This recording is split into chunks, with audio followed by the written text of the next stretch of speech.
Welcome to the Black Belt Husband Podcast. I'm your host, Quentin Hafner, licensed therapist, thought leading expert for men, and the creator of the Black Belt Husband System.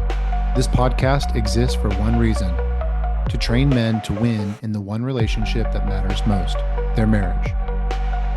If your relationship feels distant, if you're walking on eggshells, if nothing you've tried is working, you're not a failure, you just don't have the right blueprint. Inside this podcast, you'll learn the mindsets, tools, and frameworks to lead your home with strength, create peace in your marriage, and win back your wife's admiration and desire. Black Belt Husband is the step-by-step path to reclaim your power and transform your relationship. Let's get started. Okay, everybody, welcome to the Black Belt Husband Podcast. And today, this is a solo podcast. I want to be chatting with you all on how to be the leader of your marriage. This is an important question that gets asked a lot. If you've been listening to Black Belt Husband or following me for a while, you know that we talk a lot about being the leader. And so I wanted to do this podcast where I break down a couple ideas when it comes to leadership around mindset. What is the leadership mindset? And then really some very practical things that you can do that kind of show, oh yeah, this guy is leading the marriage. Okay. So I'm going to take it out of um, concept and into some really important practicalities. Okay. So let's jump in. Okay. So one of the foundational truths in the Black Belt Husband system, it's one of the pillars of our system, is the way we say it is that you are the leader who sets the tone and the temperature of the marriage. Um, but what does this actually mean in practice? And that's what we're going to break down today. So it's a question that we get a lot from our guys in the beginning when they are entering the system. They may not understand what that means. Especially guys that are super high functioning and successful, and they know how to lead at work. But when it comes to leading at home, they feel uncertain, and oftentimes, or almost all the time, they feel very ineffective. So they get the idea of leadership when it comes to kind of boardrooms or being on a team, but the moment they walk through the front door at home, all of that clarity and all that understanding seems to vanish for them. Okay. So they get home, and like, what does that scenario look like? Their wives are upset. The connection is off. There's lots of conflict. And so instead of leading the relationship through all that, they find themselves either retreating, reacting, or even resigning. Okay. And when I ask these guys, I'll ask new clients or people that I meet, I'll ask the question, are you leading the marriage? And the response I get from most guys is almost always the same. They'll say, what does that even mean? What does that look like? And then the other question that we get a lot in response to that is, why should I be the one responsible for all of this? And okay, so these are good questions, and they deserve thoughtful answers, because we, unless we define what leadership actually means in the context of marriage and why it matters more than anything, your marriage isn't going to be what you want it to be. Okay, so let's start with the first and most important concept when it comes to being a leader in the marriage, and that is your mindset shift. Everything begins with a mindset shift. Okay, so before we can talk about the practicalities of what to do and how to kind of show up when it comes to being a leader, we have to talk about how you, the listener, how you think about yourself. Because leadership in any domain in life always begins internally with your identity. It's really your self understanding whether or not you believe that you are the leader. So, and this is applicable, of course, in marriage too. So, leading a marriage, it doesn't start with tactics, it doesn't start with techniques. It starts with a fundamental shift in your mindset and in your identity. And I'll use mindset and identity interchangeably. And this is where a lot of guys struggle, and they struggle without realizing it. So they're looking for strategies. They'll say, well, what are the communication skills and tools? So they're looking for the strategies to fix the relationship, but they haven't crossed the mental threshold that says, this relationship is mine to lead. And that statement, this is mine to lead, this is not a this is not a slogan. This is not a this is not motivational fluff. It's the internal posture that separates men who are going to transform their marriages from those who remain stuck. And the guys who remain stuck are always going to be waiting for something outside of themselves to change, i.e., their wife. Okay. And so let me also make something super clear from the beginning. You are not the leader of your wife. That's not what this is about. She's not your employee. She's not your child. She's not your project.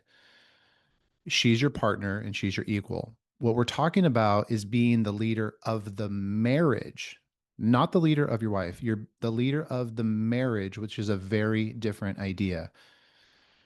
Okay. And so to understand this, the best way that will help you understand what this looks like is if you think about your relationship as a living entity all of its own.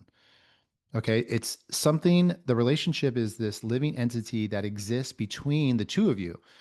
It's not her and it's not you. It's this like shared space that both of you contribute to, that both of you experience and both of you affect. And like anything that lives, it needs lots of care, lots of attention, and direction.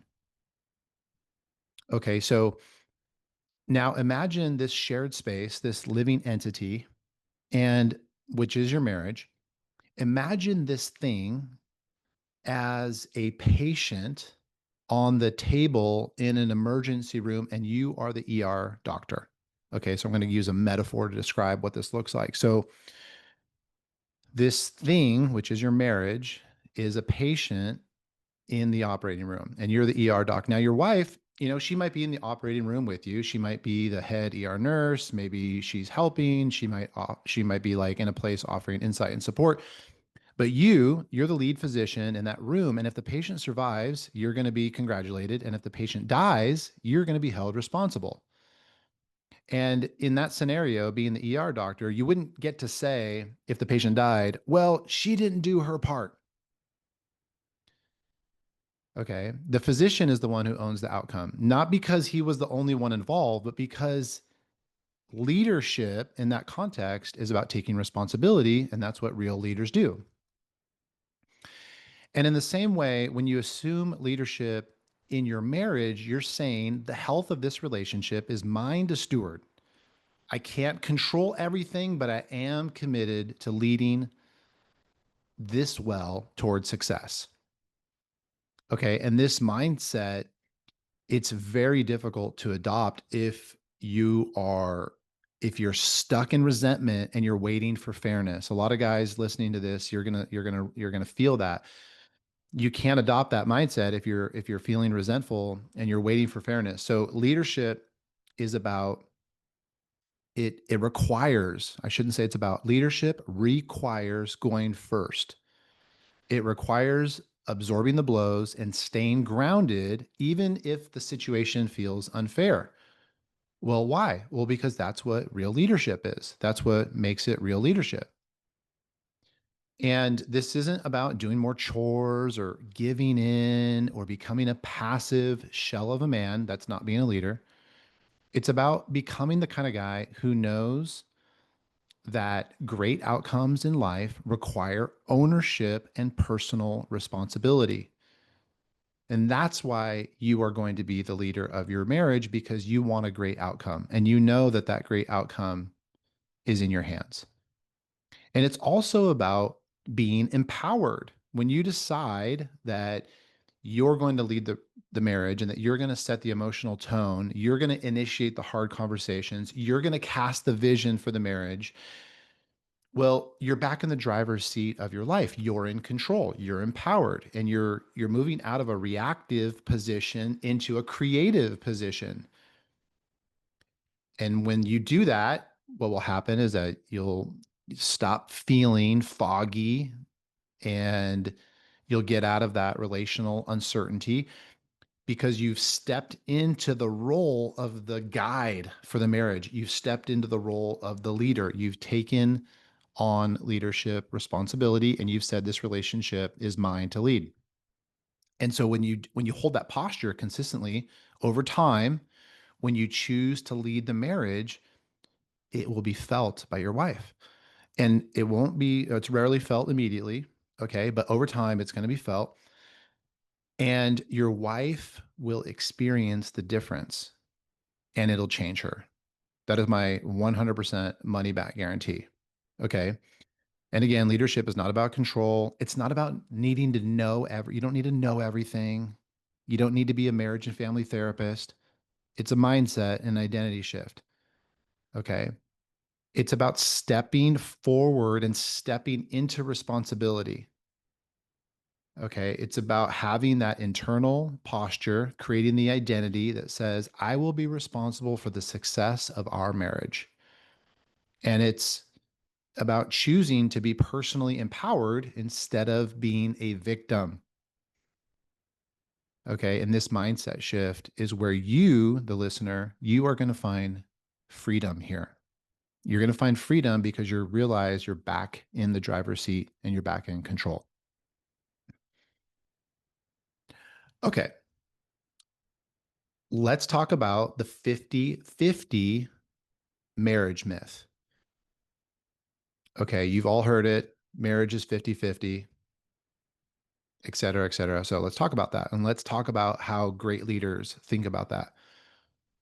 So, what I know with so much certainty is that if you're going to lead your marriage well, you have to give up that common but very unhelpful idea that marriage is a 50-50 partnership. It's not a 50-50 partnership. On paper, that sounds like a really nice idea. It sounds like if you do your half and she does her half, everybody wins. But in real life, in real marriage, that mindset actually creates more problems than it solves. Because what it does, it subconsciously and very subtly trains you to focus on what she's doing and to withhold until you see her doing her part.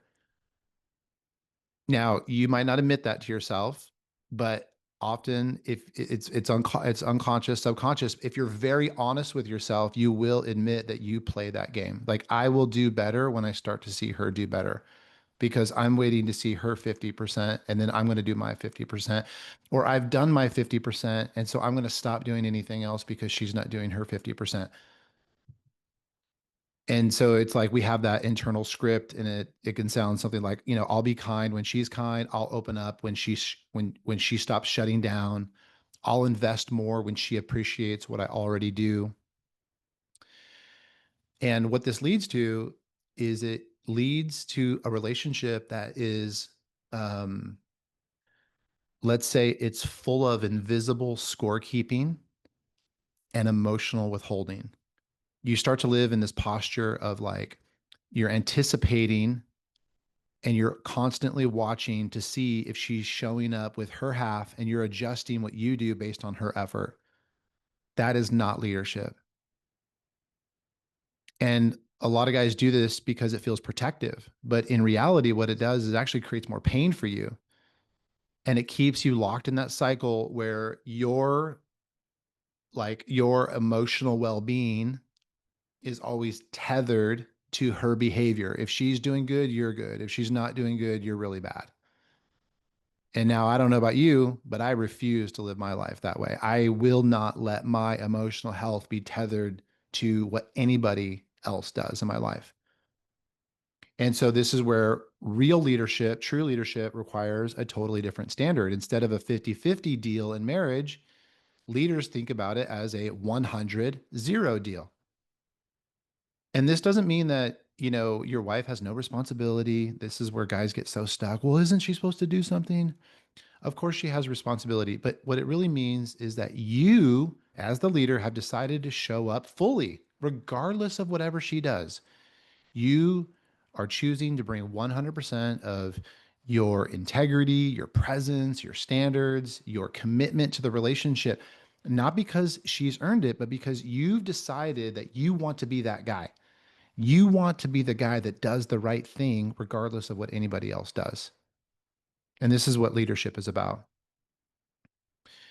And it's not about, being the martyr, and playing the victim, like I'm doing more, right?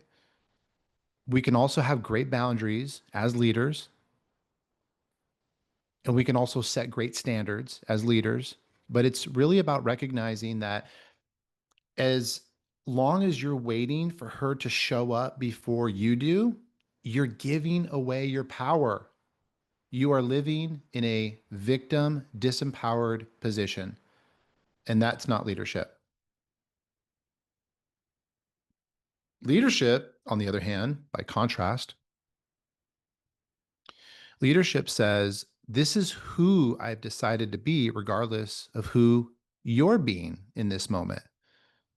So if my wife is mean to me and she's not kind and she's not all the things I want her to be, I'm going to still be the best version of myself. I'm still going to bring 100% of myself to the table.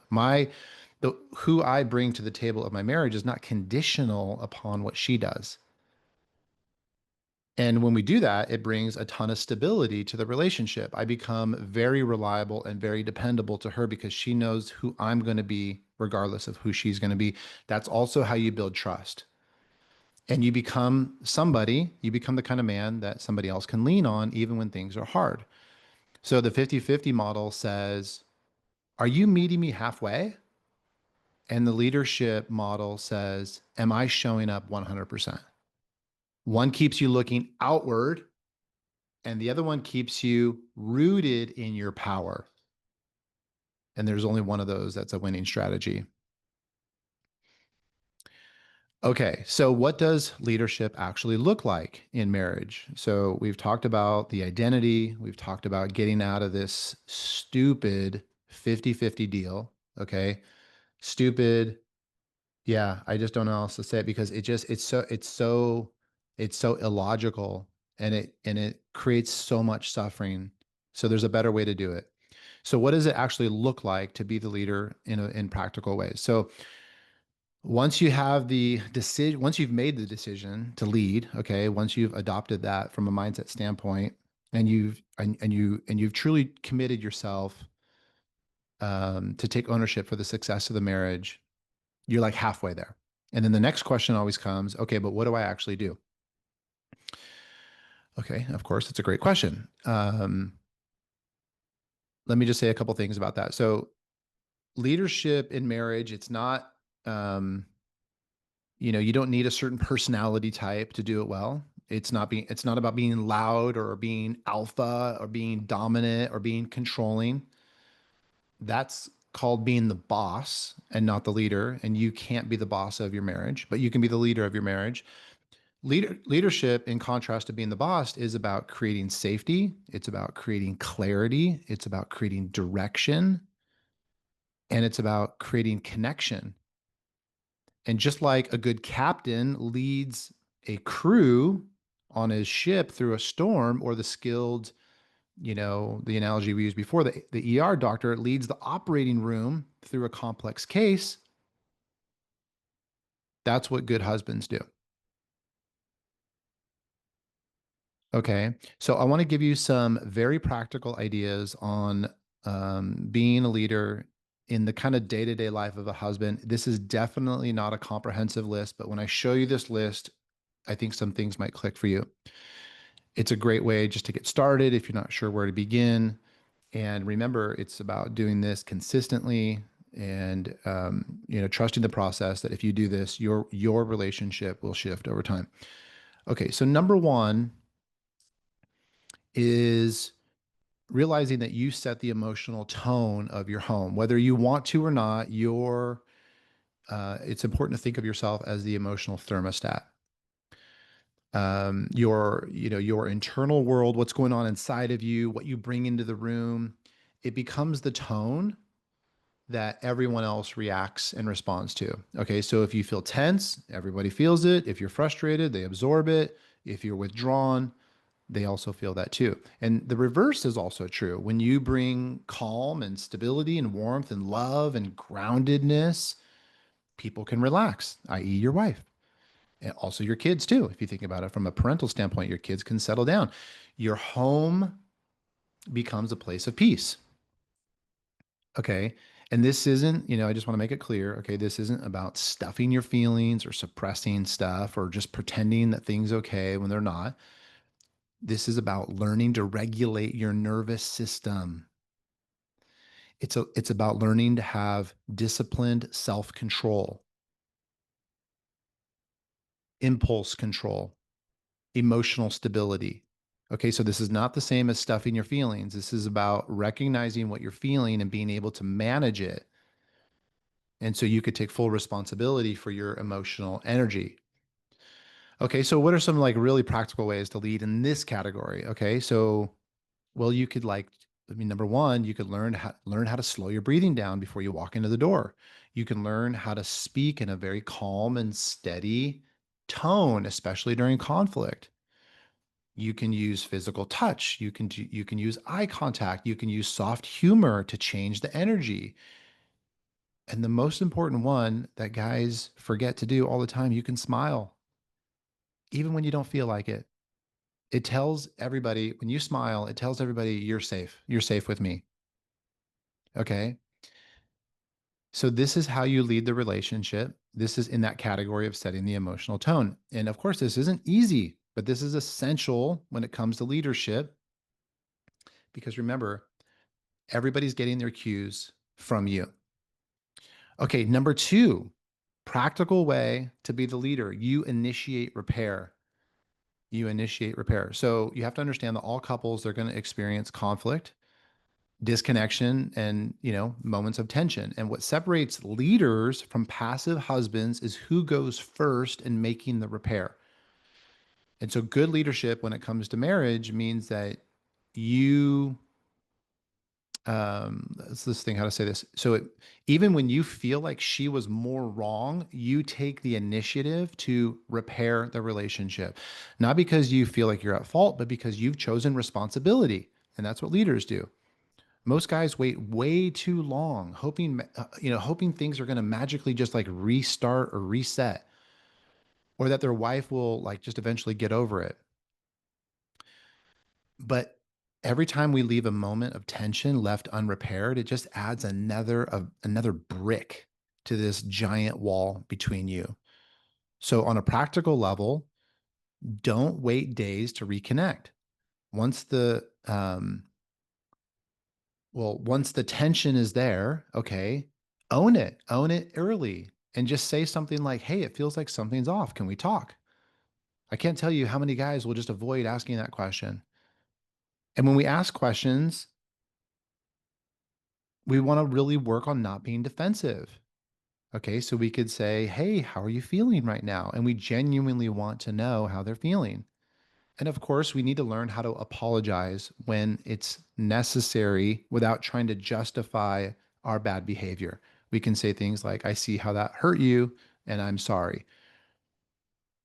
Okay, so we are initiating repair. If you want to lead your marriage good, you have to initiate repair. You can't sweep things under the rug and you can't hope for a better day that just time is magically going to be your friend. Number three, great leaders cast vision for the relationship. Every strong leader in business has a clear vision. Okay. So being a leader is not just about surviving the day to day and keeping the boat from sinking. They point the boat towards a meaningful destination, and your marriage needs that too. Because if you don't have a shared vision, your relationship will slowly over time start, without an anchor, it starts kind of moving to that rocky shore. So the busyness of life, logistics, chores, everything goes into like survival mode. And over time, important feelings of love start to feel more like cohabitation, co-management, and that's not a good thing. So great leaders cast the vision. So what does that look like practically? So set great leaders We can set time aside every month to check in. Hey, how are we doing? What's going on? What's working well? What's not going well? Plan future oriented conversations around finances, trips, goals, values that you have. You can ask her questions like, what kind of marriage do we want in 5 years? If you're listening to me right now, when was the last time you asked your wife a question like that? Instead of your wife dragging your butt to couples therapy, couples coaching, a relationship retreat, you initiate it. Wow. That's a that's just a novel idea. Be the one to plan the date night. Okay? So that's you casting vision for the relationship. That's you saying, I'm going to do these things because I want us to succeed. Okay? And here's the other thing too. A lot of guys get stuck on doing the right thing. You don't need to worry about what the right thing is. What you need to worry about is it's like the effort here goes such a long way. The effort goes such a long way. Okay, number four, how are we practically leading? You are going to stay grounded during conflict. Okay, so what does that mean? I say that this is one of the most visible signs of leadership is how do you show up when things get heated? And so most guys fall into two camps or two traps. They either explode in defensiveness and they get angry or they shut down in silence. When there's conflict in a relationship, they either get really big or they get really small. And both are, the truth is both of those moves, they're rooted in emotional immaturity and they're not leadership qualities. Okay. So that might sound judgmental. It is judgmental. If that's you, you have to work on that. Okay. Because there's a maturing process that you need to go through. So good leaders, they always stay emotionally steady. Okay. Even when things feel chaotic. Good leaders know how to slow the pace. They refuse to match the intensity and they create lots of emotional safety. Okay. So practically, what does that look like? So when things escalate, we don't escalate with them. We lower our tone. We say things like, hey, let's take a breath. I want this to feel good for both of us. We learn how to name our feelings instead of weaponizing our feelings. Okay, so we can say things like, hey, I feel really overwhelmed and I want to respond well. Can we just take a break? That's staying grounded in conflict. Okay, we're not getting big and we're not getting small and shutting down. And we're not avoiding hard topics. Okay, it means that we're staying connected while we face them. Okay, leadership principle number 5 is that we take full ownership. There is no leadership without self leadership. And you cannot lead your marriage well if your internal world is a chaotic mess. If you are undisciplined, if you're struggling with addictions, if you are not physically healthy, these are all signs that you're not taking ownership of yourself because you'll be emotionally reactive, you'll blame, and it'll break trust. Okay. So great leaders start with themselves. They do the internal work, they take feedback, they own their shortcomings with humility. They are less concerned with leading others, more concerned with leading themselves. Because if you lead yourself really well, other people are going to let you lead them. But the opposite is not true. You will not be allowed to lead anybody in the most true sense. If you're writing somebody's paycheck, that's not true leadership. People will not voluntarily follow anybody if they're not leading themselves well. Okay. So what are you doing to lead yourself well? Here's some ideas. You could join a men's group. You can find a mentor. You can find a coach. You can read books. You can go to therapy. You can decide that you want to prioritize your body, your mind, and your spirit. Okay. When you start to do those things, your wife will feel that. And when she senses it, when she senses you taking full ownership of yourself and leading yourself well, what you'll see happen is that her respect towards you will return. And a lot of guys listening to this, their wives don't respect them. And the reason their wives don't respect them is because they haven't and they are not taking full ownership of themselves. Okay, number 6, Good leaders call up, not out. So immature guys attack their wives when they feel hurt, but great leaders don't criticize and they lead by invitation.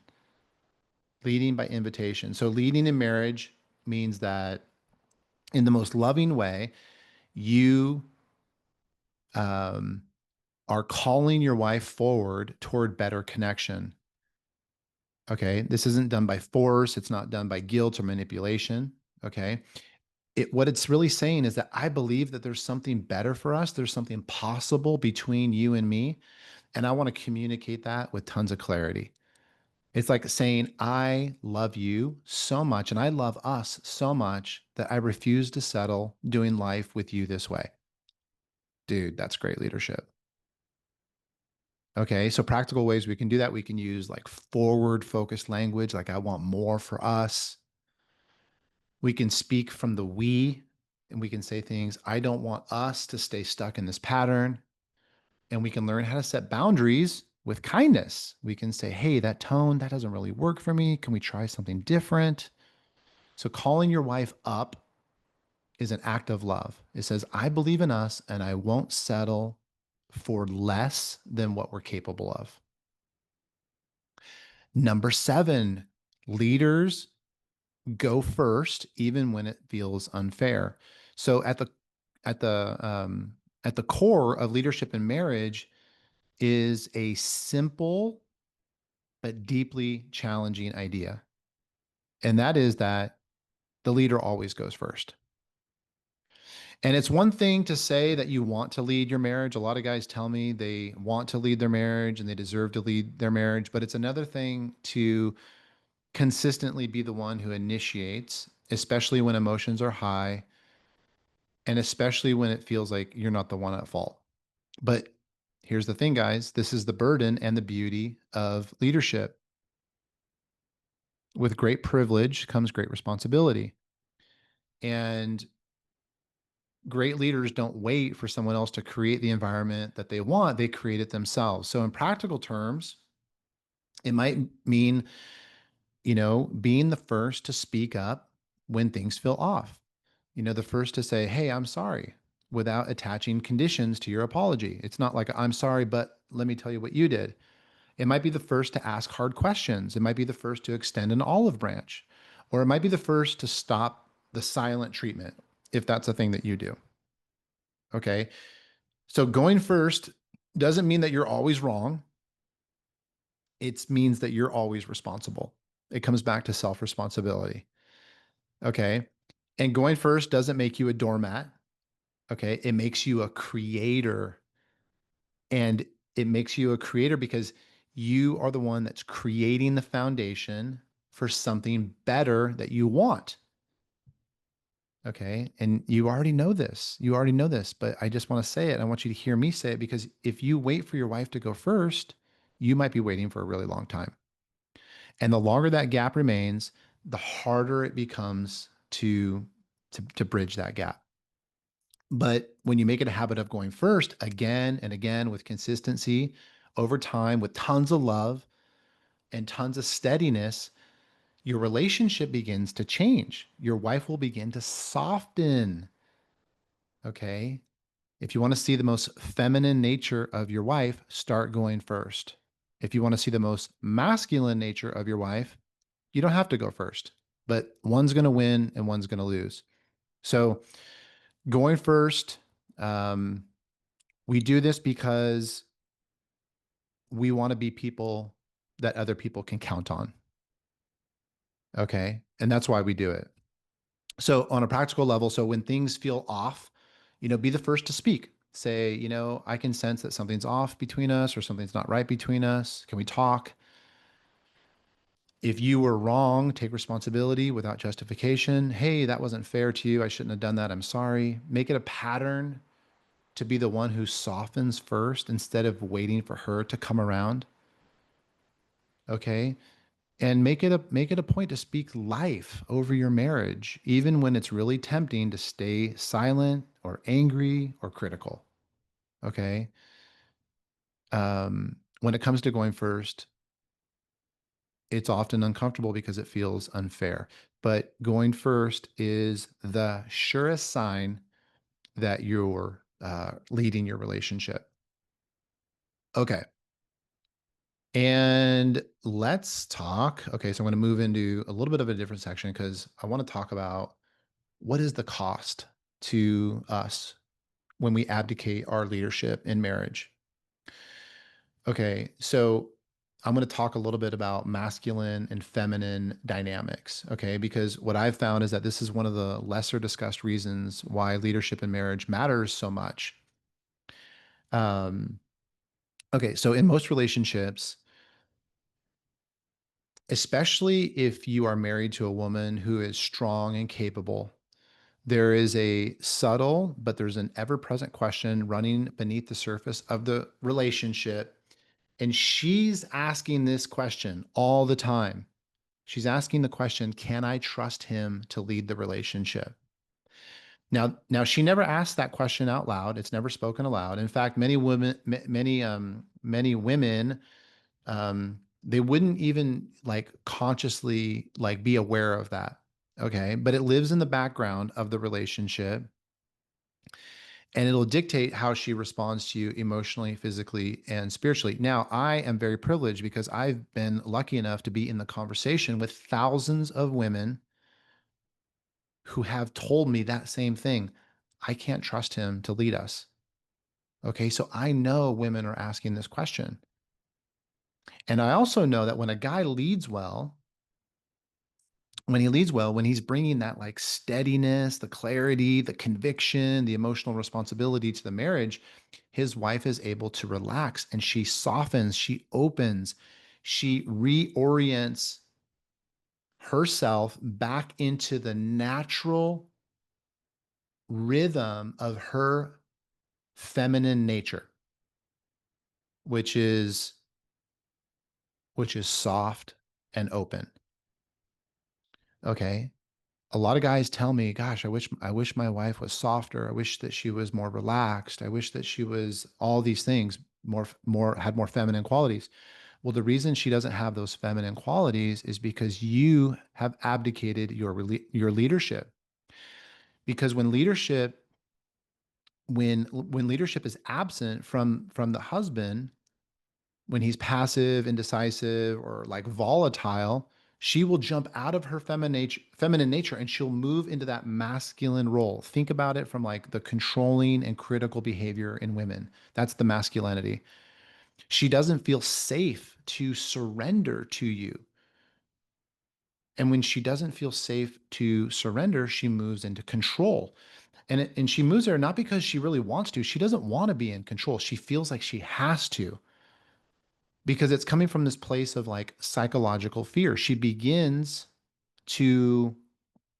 begins to believe that she needs to take over. She needs to manage the planning and the initiating and the directing of the relationship. And she begins to anticipate your mistakes and she'll overcompensate. And she may even begin to parent you like a mother to a teenage boy. And if you are in a relationship that feels like that, that's exactly why this is happening because you have abdicated you leading the relationship. And on the surface, on the outside, if you look at this, you might look at it and think like, and this is how people look at it, and they look at it wrongly. They think that, oh, um, this is just her being strong or capable. But the truth is, she doesn't like this role, and she will resent you for putting her in it. She doesn't want to be in control, but she will not let go of control because it doesn't feel safe enough because you're not leading. And so she'll get resentful over time. And she'll get resentful because it's the accumulation of 1,000 small leadership voids, the little misses, the unspoken expectations, um, the times that she had to step in, guide, initiate, the times that she had to steady the ship. And it's that sting of realizing that you don't do that, that you often miss that. And she's desperate for you to lead, but unfortunately, you keep abandoning your post. And so over time, she becomes, sharper, more critical, more emotionally distant. And you feel that. And what you do, this is where you make a mistake. You wrongly misinterpret that as that she's just unhappy, or maybe you'll say she's impossible to please. But underneath those little like quips, the truth is that when you don't lead, she can't relax. And if she can't relax, she will be the worst version of herself. But here's the good news.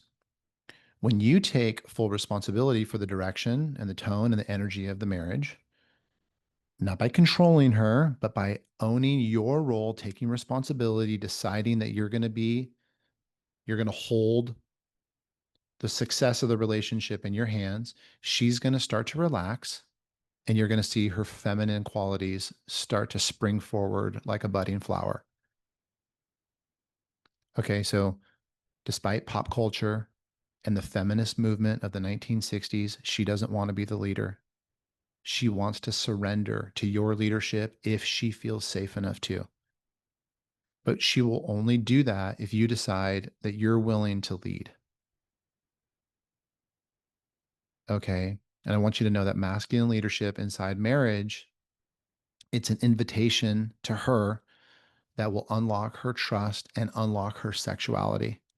And a lot of guys will complain about their sex lives. And this is the reason that they're void. And we're going to say a little bit more on that in a minute. Okay. So we talked about identity, mindset. We talked about the practicalities. We talked about the myth, the 50-50 myth.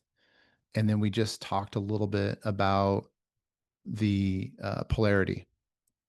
Okay, the masculine feminine dynamic. So I have about 5 more minutes of chatting and then we'll be done. So why I want to kind of recap this podcast with this idea of like why this matters more than you probably realize. Okay, so like this is everything when it comes to marriage. Um, you probably didn't see this leadership being role modeled for you. And certainly modern culture has told us guys that being a leader in a marriage is misogynistic and it's like part of the patriarchy. And so we all have this like slight hesitation to kind of doing that. And so there's this like there's this resistance to it. And we might also say, in this victim stance, sometimes guys will say, why do I have to be the one to change? Why is this on me? Why do I have to lead, especially when I feel like she's the one that's more unhappy than me, da da da da, right? Okay, I get it. That frustration, it's valid, especially if you've spent time and maybe even years trying to meet expectations and walking on eggshells in your relationship, and your relationship feels like a place full of landmines. And here's the thing, I hate to tell you, but you've just been doing all the wrong things for all these years because no one ever taught you this stuff. Okay. Once you start learning how to lead, you stop walking on eggshells and you stop living in a relationship that feels like it's full of landmines. Okay, so we want to take full responsibility for the health and the direction of our marriage. And we don't do this because we feel guilty or we feel like some unhealthy obligation, but we do this because we feel a sense of calling. And when we do it, something powerful will begin to change. We will start to reorient our posture in the marriage, one from being passive to being very proactive, and one from being like frustrated to getting our focus back. And we stop looking at our wife to make the first move. We don't care what she does. We don't ask her to solve the problem. We solve the problem. We learn how to open the doors of connection. And we become the kind of guy who does these things just naturally and consistently. And we're never keeping score because we are the ER doctor. And all we care about is the success of that patient, which is our relationship. Here's the thing you need to understand. Your wife will never do this. She will never rescue the relationship. If she's in a leadership role inside the relationship right now, she's doing it resentfully. And in the absence of your leadership, there's a very good chance that your relationship will fail. when we take on leadership, it gives us agency. Remember I said before, it's a state of empowerment. It gives us agency. And it restores this sense that you are not at the mercy of your wife's moods, her needs, the pressures of life. When you lead, you regain control. This is why it's like a gift to yourself. You don't do it for her, you do it for yourself. You regain control over what you can influence, which is your identity, your mindset, your energy, your presence. And you start to own your environment instead of reacting to it. Again, this is not, you don't do it for her, you do it for yourself. It's actually very self serving. It just happens to be that your relationship wins and your wife will get happy. It has like a ripple effect. Most guys don't realize how much of their frustration comes from this subtle sense of like powerlessness in the relationship. They want their wife to respect them, to admire them, all this stuff. They want more intimacy, but they're waiting for it to be offered rather than creating the conditions where it would just naturally flourish.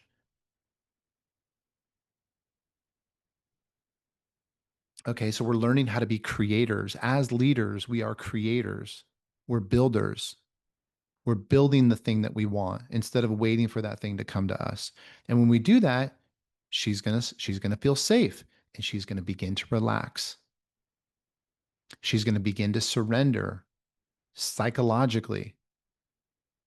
And when she starts to surrender, you're going to see her in that feminine nature, more warm, more soft, and she's going to step into that beautiful God-given femininity, and she will open herself up to you sexually, intimately, and vulnerably.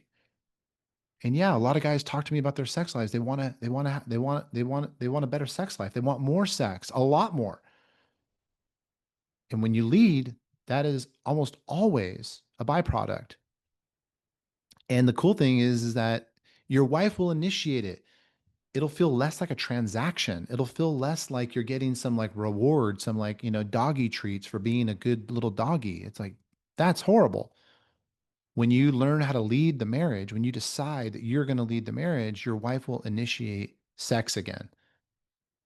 Because the thing that a lot of guys don't understand is that sexuality and libido for women often comes from this need to feel safe, and she will never feel safe if you're not leading.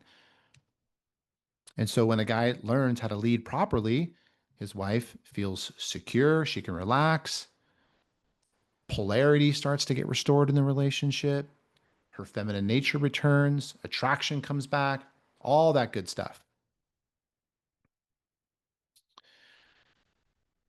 Okay, but here's the most important reason all of this matters. I want to help you lead, not just because it helps your marriage, but because it reconnects you, the man, with the man you were meant to be. See, we all know that we were meant to lead. It's deep inside of us, it's hardwired into our DNA.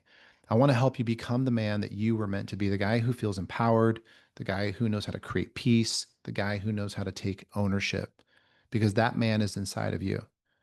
And that man knows how to create the things that he wants.